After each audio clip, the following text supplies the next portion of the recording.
everybody, this is Stuart with Wine on the Dime, and welcome to the second episode of the WSET Level 2 Study Along With Me series that I'm recording for the channel.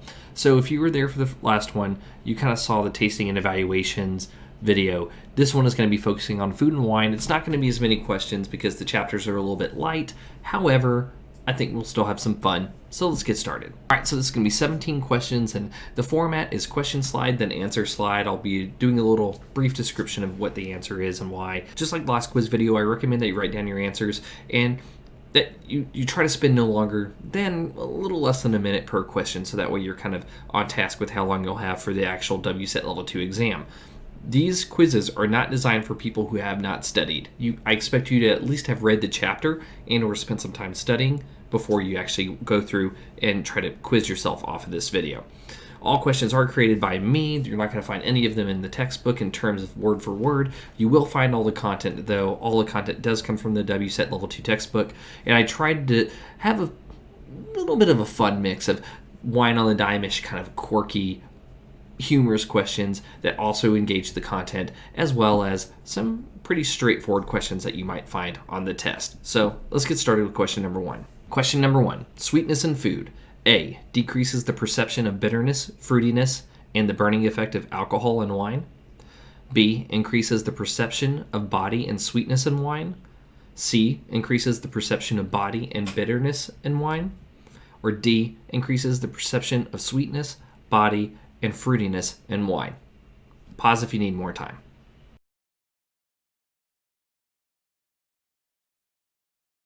So really sweet food will kind of make the body of the wine feel a little bit lighter.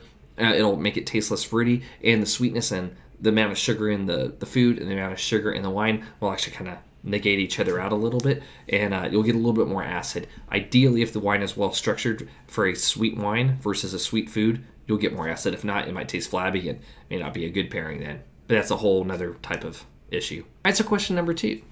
After dessert, your side piece hints that it's time to have more fun. Just then, your main squeeze comes in and sees what's happening. That's right.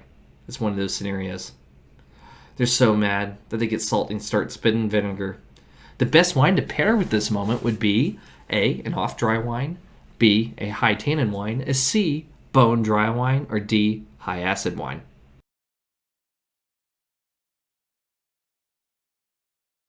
All right, so the answer to this is D.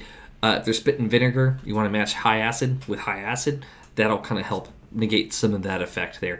The saltiness, the salty can kind of go different ways. Salt sometimes helps tannin. But I mean, and really here, the big thing is high acid. You want to pair with high acid. You want a high acid wine with someone who's spitting vinegar at you. And maybe not put yourself in these types of scenarios going forward. Just saying. Question 3. Acidity in food decreases A, the perception of body in wine, B, the perception of fruitiness in wine, C, the perception of sweetness in wine, or D, the perception of acidity in wine.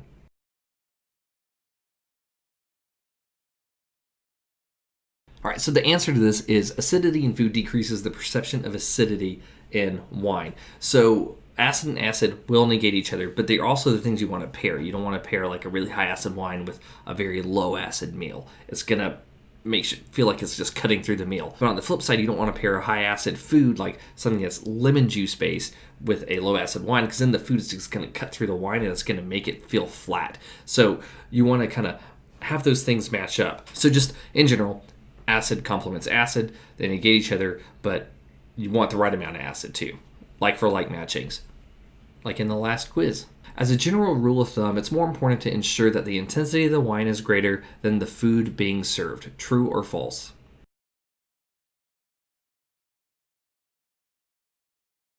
So the answer to this is actually false. You want the wine to match the intensity of the food if possible, or in some cases you want the wine to be a little bit lesser than the intensity of the food. A good case would be where if you have an option of having a super sweet wine versus a wine that is more just on the sweet side, and you have a dessert that maybe is not too sweet itself. You could go hardcore with that sweet wine, but it's going to overpower the food. In this case, it might be better for the food to be a little bit sweeter than the wine, or for those two to match. You don't want to go crazy with the wine. And remember, wine is there to complement the dish. It's not necessarily there to be the main thing. unless you're like a hardcore wino, and in that case, why even have food, right? Question 5. Which of the following does chili heat not decrease the perception of in wine? Sweetness, alcohol burn, fruitiness, or body?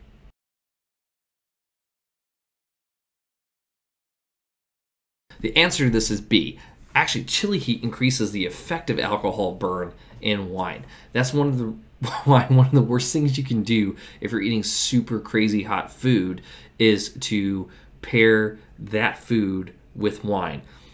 If you go here, you can see the video in which I did the Hot Ones challenge, and I was drinking a cava during that time, and it was near the end, it was a challenge because every single time I bit into something that was insanely hot, the alcohol just like emulsified it and just mixed it in with my mouth uniformly, and by the end of it, just everything hurt. Everything hurt, and then it hurt as it was coming out too. Chili, but on the flip side, I really like Thai food and things like sweet wines like Thai food and Riesling, but have like a Mosel Riesling where it's kind of a sweeter Riesling, or Gewürztraminer. Those types of things are fun because you can do a sweet and spicy pairing, but they're not too high in alcohol, so you still get the effect of having a nice wine pairing without it burning the crap out of your mouth. Question 6. Acidity in food increases the perception of what in wine? Body, acidity, alcohol burn, sweetness, fruitiness. Your answers are 1, 4, and 5, 1, 2, and 3, 1, 2, and 5, or 3, 4, and 5. Pause if you need more time.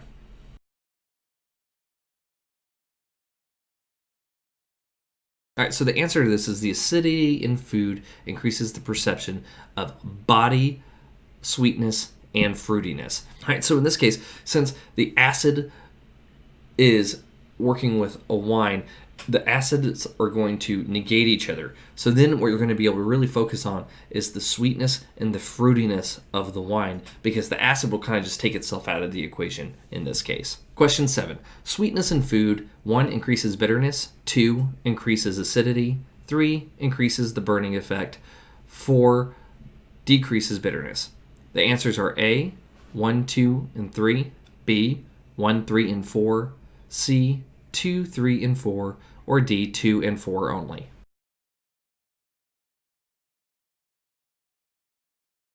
All right, so the correct answer to this is A. Sweetness in food increases the bitterness, the acidity, and the alcohol burning effect. Really, so a lot of the effect that you're going to get out of this chapter in terms of effectiveness is you need to really study the textbook and come up with some flashcards to kind of do pairings.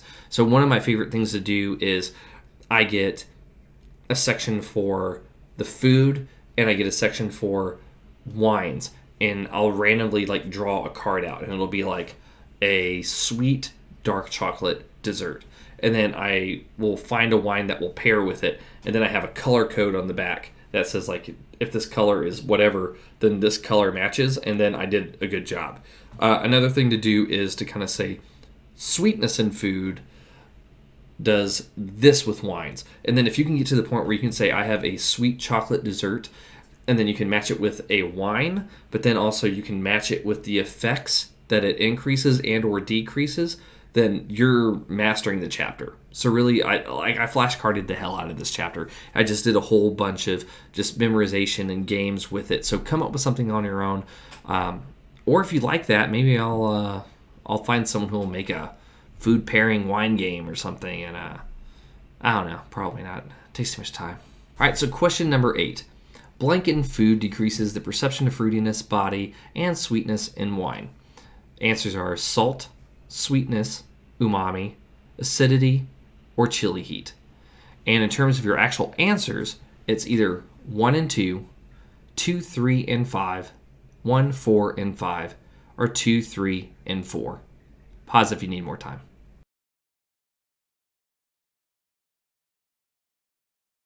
All right, so the answer to this question is B. Sweetness, umami, and acidity in food decrease the perception of fruitiness, body, and sweetness in wine. All of them have that same effect. Now, however, chili heat goes a step further by increasing alcohol burn. But if you think about those in terms of how they impact wine, all three of those do the same thing. So you can kind of make little sub-buckets, especially if you're doing those flashcards I mentioned, do little sub-buckets of saying, hey, these three things kind of like link together in terms of how they perform decreases and how wine is perceived. Question number 9. Which of the following does chili heat not increase the perception of in wine? A, bitterness, B, acidity, C, alcohol burn, D, body. Pause if you need time.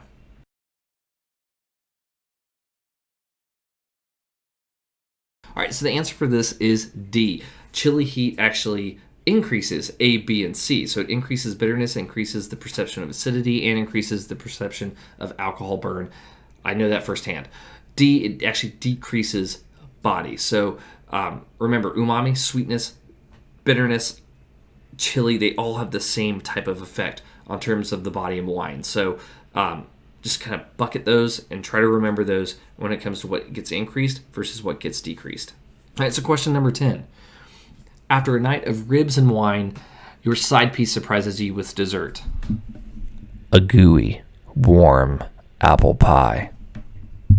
You go to the wine fridge to get a bottle to pair with it. You choose A, a low alcohol white wine, B, a low acidity white wine, C, a medium sweet white wine, or D, a lusciously sweet white wine.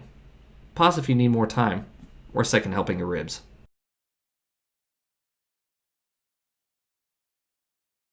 All right, so the answer here is C, but it could be D. So the thing is, it depends on how sweet your side piece made the dessert to begin with. If it's really, really like cavity-inducing sweet, a lusciously sweet white wine will work. For things that are a little bit less, like your typical kind of pie where it has some sweetness, but it's not too sweet, a medium sweet wine will probably work in that occasion.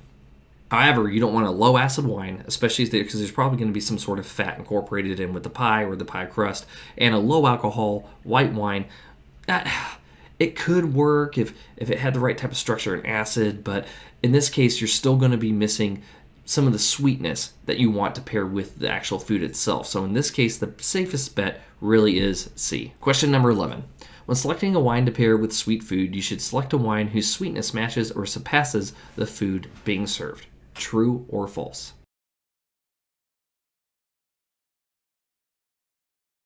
Answer, this is true. You want to match intensity or surpass it. Too much sweetness in food could cause your wine to feel kind of weak or flabby, and also kill the perception of sweetness in the food itself. Now, on the flip side, though, I will say when I'm saying if you want to match or surpass, especially on surpass the intensity, be careful, because if you surpass it too far, then you're just kind of like pushing the food aside, and you're just pairing syrup with some sort of now non-sweet dessert after you tasted the wine. Question 12. Salt in food increases the perception of A, acidity, B, sweetness, C, body, D, alcohol burn.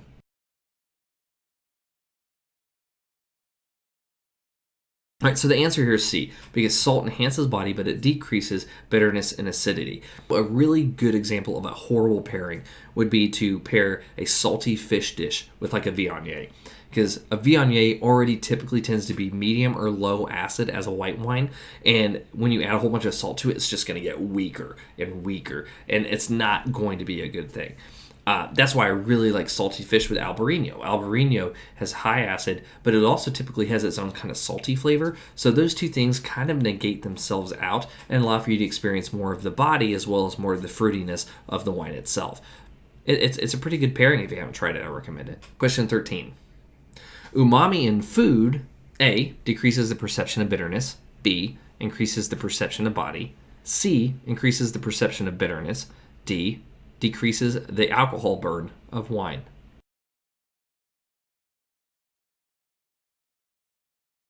So the answer here is C. It increases the perception of bitterness. So remember here, umami, sweetness, chili heat, they all work together in terms of how they impact a wine. So remember those buckets. Like I said, this is going to be a lot of recall for this chapter. You won't get too many questions on it, but you will get a handful. So keep in mind how those kind of rules work. The other thing to remember is just umami is a jerk. Like, the best things to pair with umami are like super fruity wines that are low alcohol, because umami just destroys it. Like, the last thing you want is like a Barolo and mushrooms. You're gonna have a bad time. However, like a really fruity, low alcohol Pinot Noir from someplace like Central Otago or something like that, that would probably be a much better pairing. Or even better yet, a Beaujolais. Beaujolais are fantastic with mushrooms. The French are actually onto something there. All right, question 14. Bitterness in food increases the perception of what in wine? Bitterness, acidity, body, or sweetness?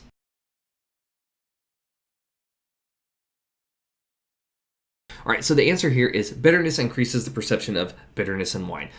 Bitterness is a total douchebag when it comes to how you pair things. It's one of the biggest pains to get around.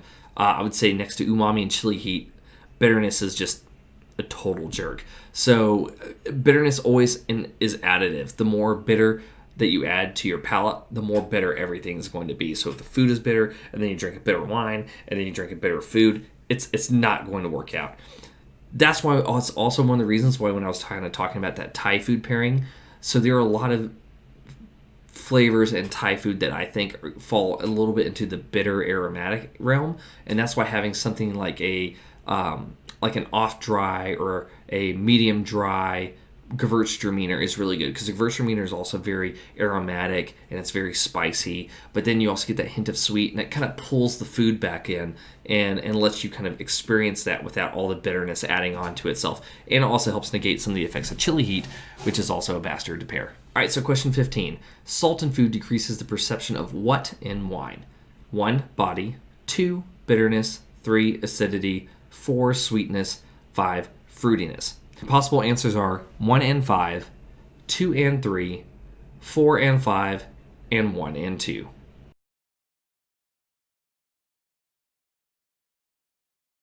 All right, so the answer here is B. Salt enhances body, but it decreases bitterness and the acid in wine. So, like I said, a lot of this chapter is just going to be having to work out some sort of system for you to help remember stuff, whether it's connect the dots, or not really connect the dots, but like where you associate things, like I have a word, I'm going to draw a line to things, or you get flashcards, whatever works for you. I'm a big flashcards guy, but in this case, a lot of the chapter is just memorization. Question 16. Bitterness in food decreases the perception of what in wine? Bitterness, acidity, alcohol burn, or fruitiness?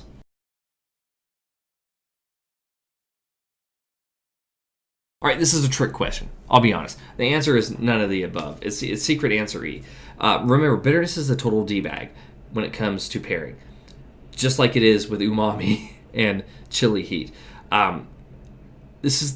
Bitterness, though, is, like, in my opinion, the hardest thing to pair, because it does so many weird negative effects and doesn't really add anything to the experience. So it doesn't decrease the perception of any of those, but it doesn't enhance them either. So, like I said, this was a trick question. You can get mad at me in the comments. I don't care. This was a fun one. I don't do very many trick questions, if ever. But, this was actually more of a did you actually study the chapter type of question. Last question of the night. You are making a badass set of ribs with your new chili pepper spice blend.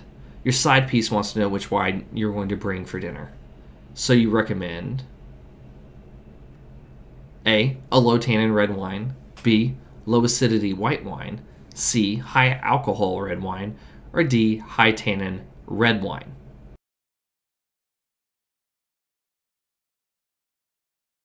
So the answer to this is A, a low tannin red wine. So a low acid wine might make everything kind of be flat with the saltiness and the intensity of the flavors in the food. High alcohol wine is going to compound all of that chili heat burning effect.